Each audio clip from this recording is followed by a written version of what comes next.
ketenangan hanya ku temui di dalam Yesus.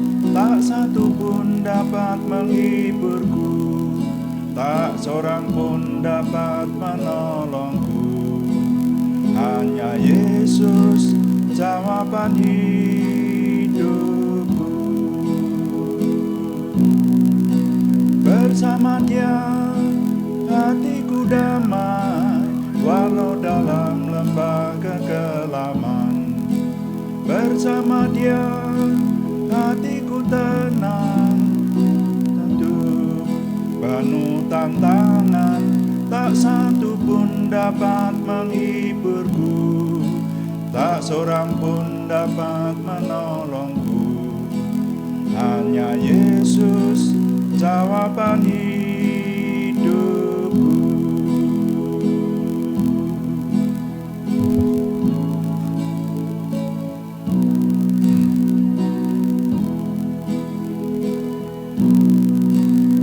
Kalau ku cari damai, hanya ku dapat dalam Yesus. Kalau ku cari ketenangan, hanya ku temui di dalam Yesus. Tak satu pun dapat menghiburku, tak seorang pun dapat menolongku. Hanya Yesus jawaban hidupku. Bersama Dia hatiku damai, walau dalam lembah kekelaman. Bersama Dia hatiku tenang, walau hidup penuh tantangan. Tak satu pun dapat menghiburku, tak seorang pun dapat menolongku.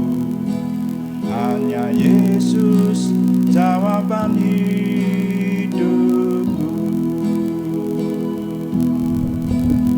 Hanya Yesus jawaban hidupku.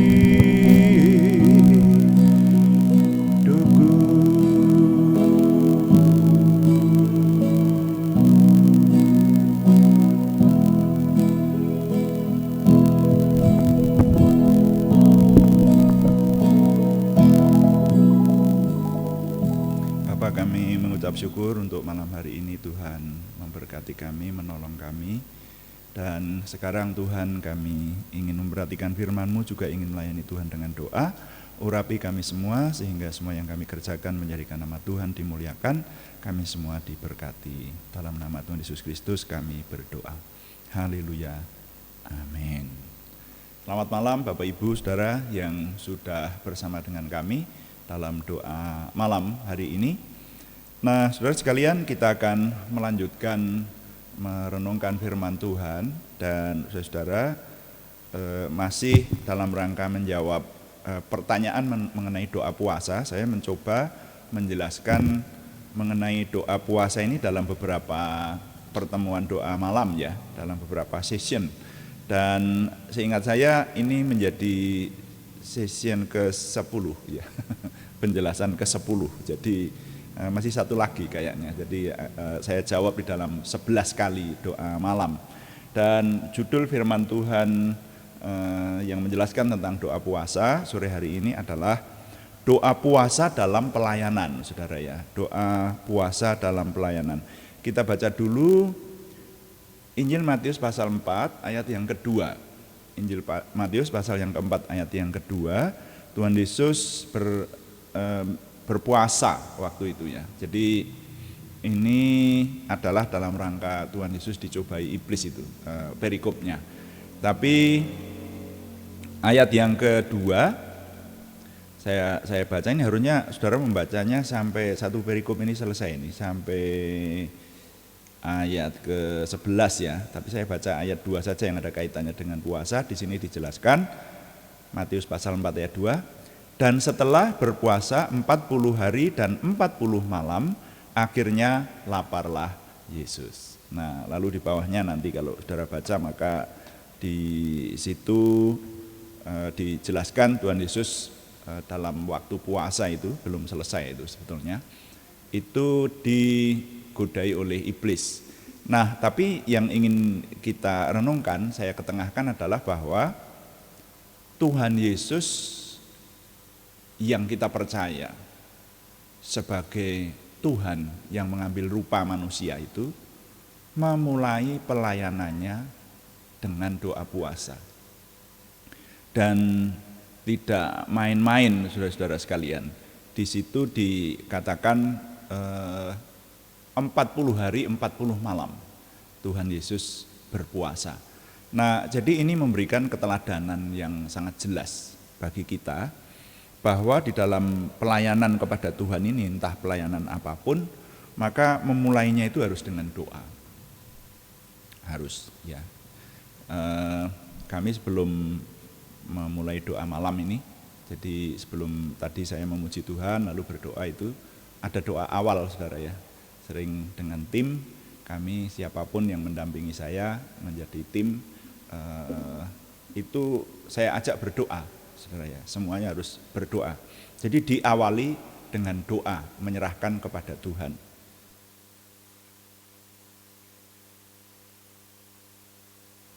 Nah, ini adalah keteladanan yang luar biasa dari juru selamat kita, ya.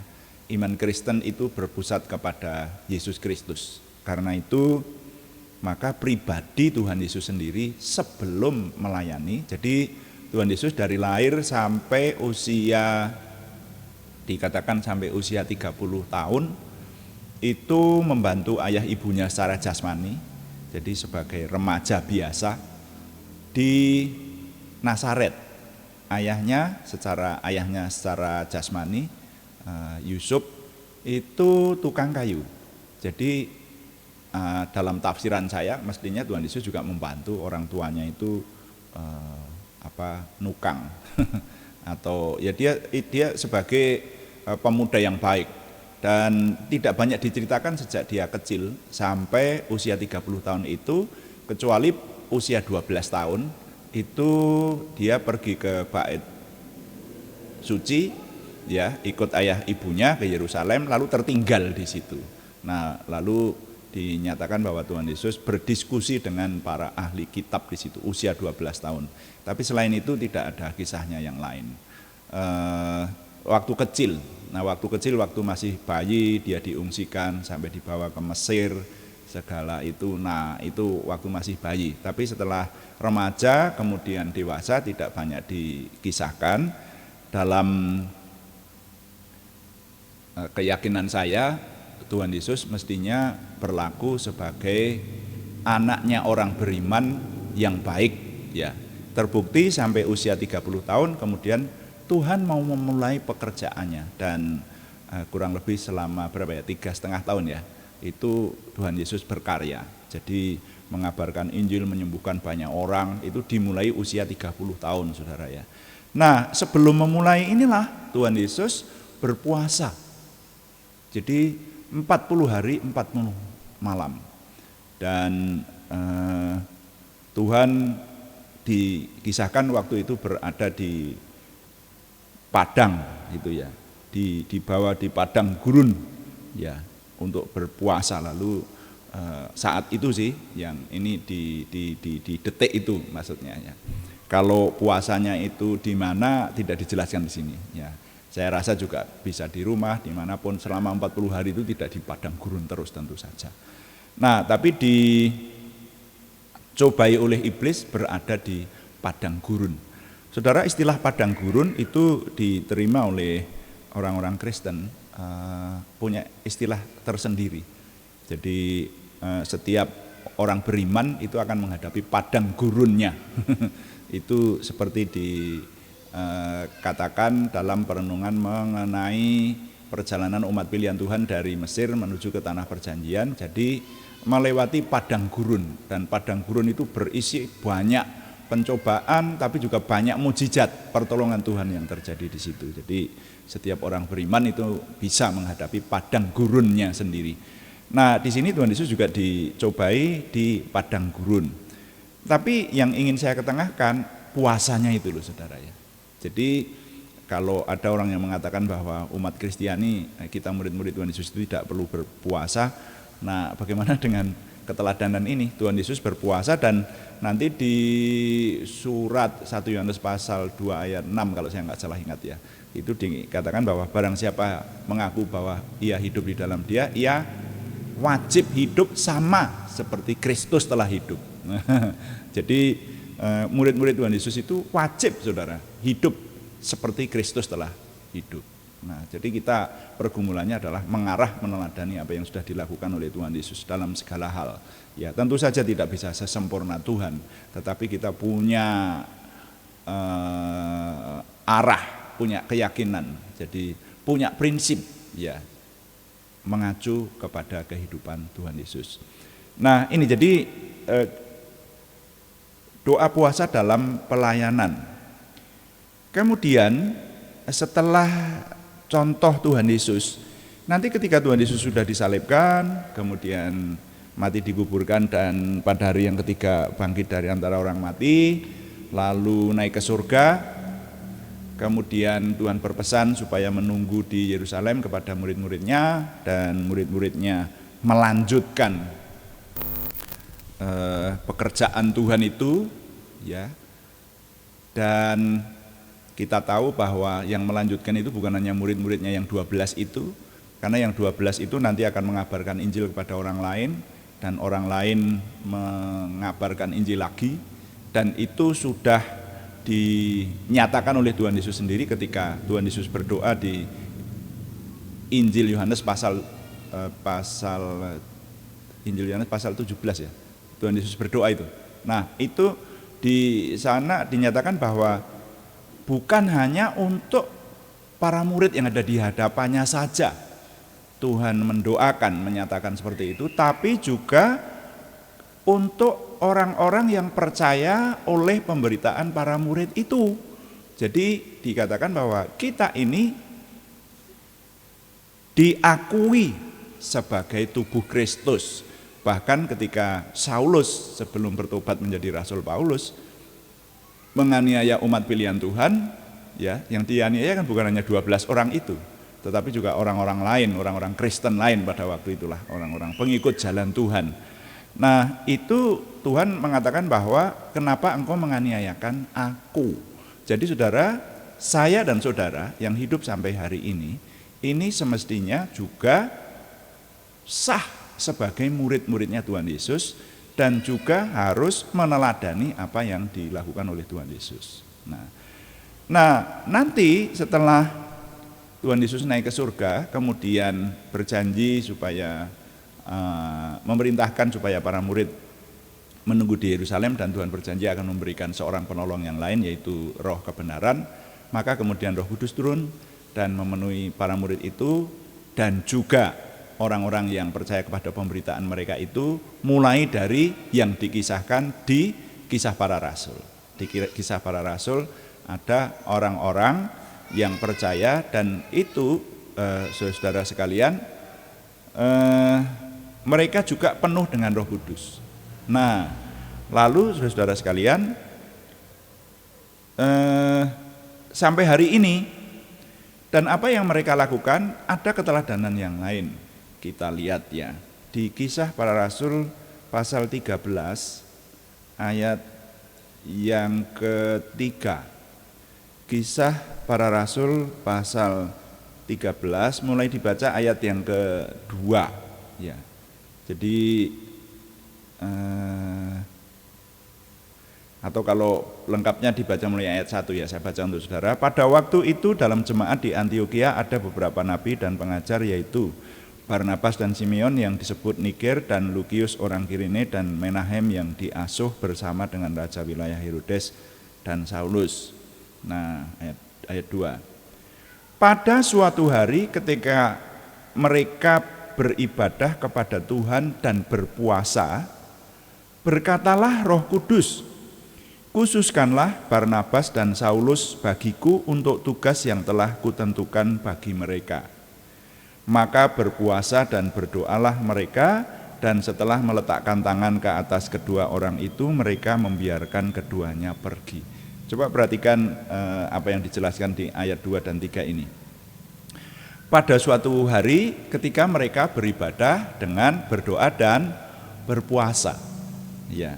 Jadi umat Tuhan itu rupanya menjadi sebuah karakter, menjadi sebuah budaya. Mereka itu sering berpuasa, itu wajar gitu untuk ukuran waktu itu, saudara ya. Nah, lalu saudara-saudara, di sana dikatakan Roh Kudus berbicara kepada mereka.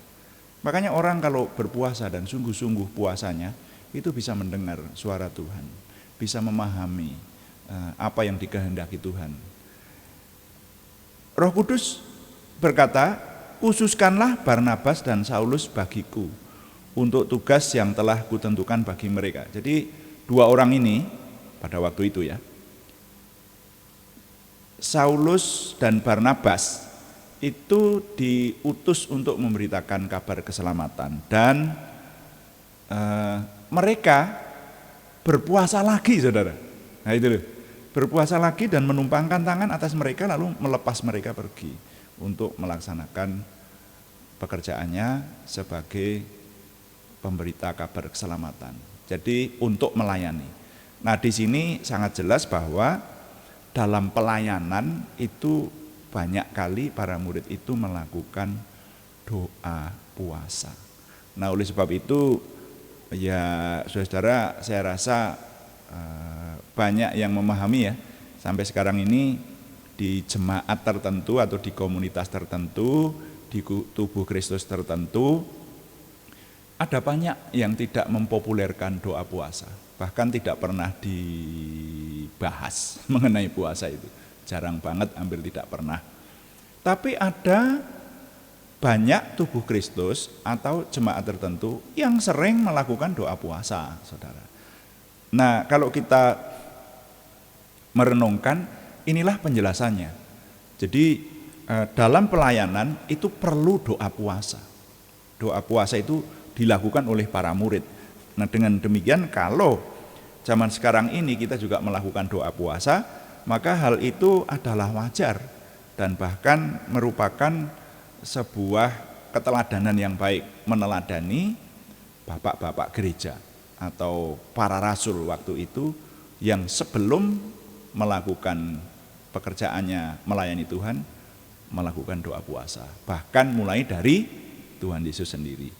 Nah, kemudian satu lagi, Kisah Para Rasul pasal 14, saudara. Kisah Para Rasul pasal 14 pada ayatnya yang ke-23. Jadi kita sore hari ini akan melihat doa puasa dalam pelayanan, khusus dalam pelayanan. Jadi kalau kemarin itu doa puasa kan dilakukan pada waktu tertekan, pada waktu ada kebutuhan mendesak kepada Tuhan dan seterusnya lah. Ya, proyek-proyek besar bisa gitu ya. Tapi sekarang kita melihat dalam pelayanan. Nah, saudara yang sering melayani Tuhan, dan saya berharap semua saudara yang sudah mengikuti sampai seri ini, jadi sudah mengikuti doa pagi dan doa malam, saya tahu ada beberapa banyak orang yang sejak awal dulu sampai hari ini saudara setia bersama dengan kami merenungkan firman Tuhan.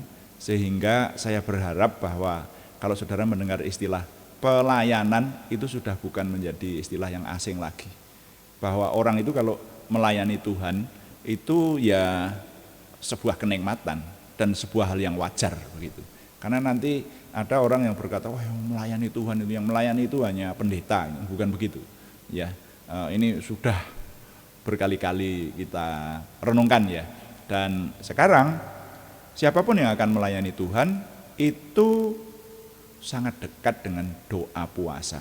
Nah, Kisah Para Rasul pasal 14 pada ayat 23 dikatakan di sini, di tiap-tiap jemaat rasul-rasul itu menetapkan penatua-penatua bagi jemaat itu, dan setelah berdoa dan berpuasa, ulangi, dan setelah berdoa dan berpuasa, mereka menyerahkan penatua-penatua itu kepada Tuhan yang adalah sumber kepercayaan mereka.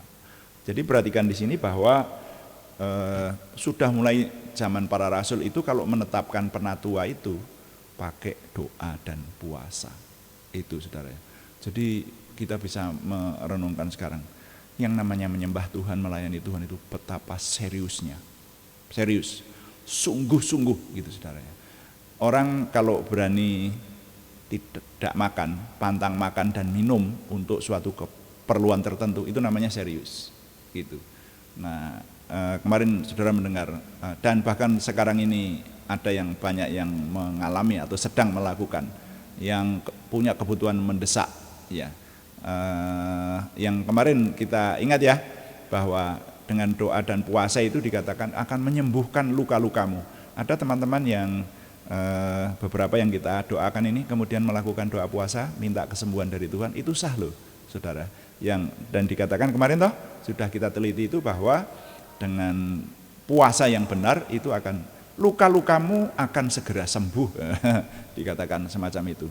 Nah jadi kalau kita membutuhkan banget sekarang ini yang barusan operasi, yang punya luka, yang itu lalu melakukan doa puasa, nah itulah saudara. Jadi doa puasa itu dilakukan pada waktu sangat-sangat membutuhkan. Tapi juga bukan hanya itu, ternyata dalam pelayanan itu juga memerlukan kesungguh-sungguhan dengan doa puasa, saudara ya. Jadi satu lagi pemahaman sore hari ini kita ketahui yang memperkaya pengetahuan kita akan firman Tuhan, bahwa di dalam pelayanan juga diperlukan yang namanya doa puasa. Jadi apa nilai yang dapat kita serap sore hari ini? Setiap perenungan saya mengajak saudara untuk mencari nilainya, atau paling tidak bisa disebut kalimat penutup lah gitu ya. Intisari dari yang kita renungkan ini, nilai yang dapat saya kalimatkan dengan pemahaman dari beberapa bagian firman Tuhan dengan judul doa puasa dalam pelayanan ini tadi, bunyinya kira-kira begini kalimatnya. Puasa tidak hanya pada saat tertekan atau memiliki kebutuhan mendesak, tetapi juga ketika memulai pelayanan. Itu ya. Ya, atau bahkan bukan hanya memulai pelayanan, sebelumnya ini bisa ditambahkan menetapkan penatua dan sebagainya tadi. Jadi doa puasa itu bukan merupakan sesuatu yang asing banget bagi umat Kristiani. Jadi biasa melakukan puasa itu merupakan budaya yang baik di hadapan Tuhan, seperti itu. Saya ulangi, puasa tidak hanya pada saat tertekan atau memiliki kebutuhan mendesak, tetapi juga ketika memulai pelayanan. Tuhan dipuji, amin. Mari kita melayani Tuhan dengan doa, saudara-saudara sekalian, dan kita akan berdoa kepada Tuhan. Kita akan minta supaya ada banyak hal yang harus kita minta kepada Tuhan, saudara. Dan kita berkata kepada Tuhan melalui pujian ini, kuduskan tempat ini. Tempat itu di mana? Ya di mana saudara berada dan saya ini. Walaupun saudara berada di tempat berbeda, saya ada di sini, tapi kuduskan tempat ini. Tuhan bertahta di antara kita ini. Tuhan itu maha besar, saudara ya. Kalau bertahta tidak bisa dibatasi hanya ada di sini, di ruangan saya ini, oh enggak. Tuhan bertahta di tengah-tengah kita.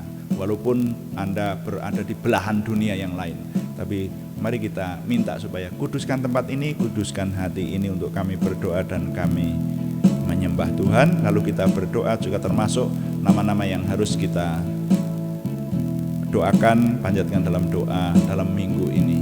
Haleluya.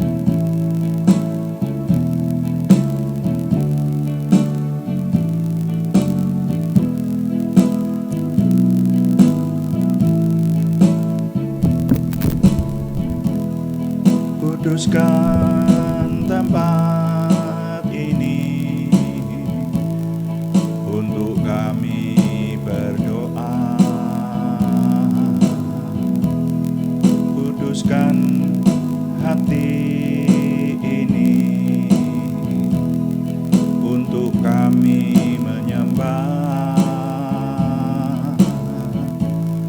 biar segala perkara ku serahkan padamu, Yesus, dan Roh Kudus bekerja membimbing kami semua.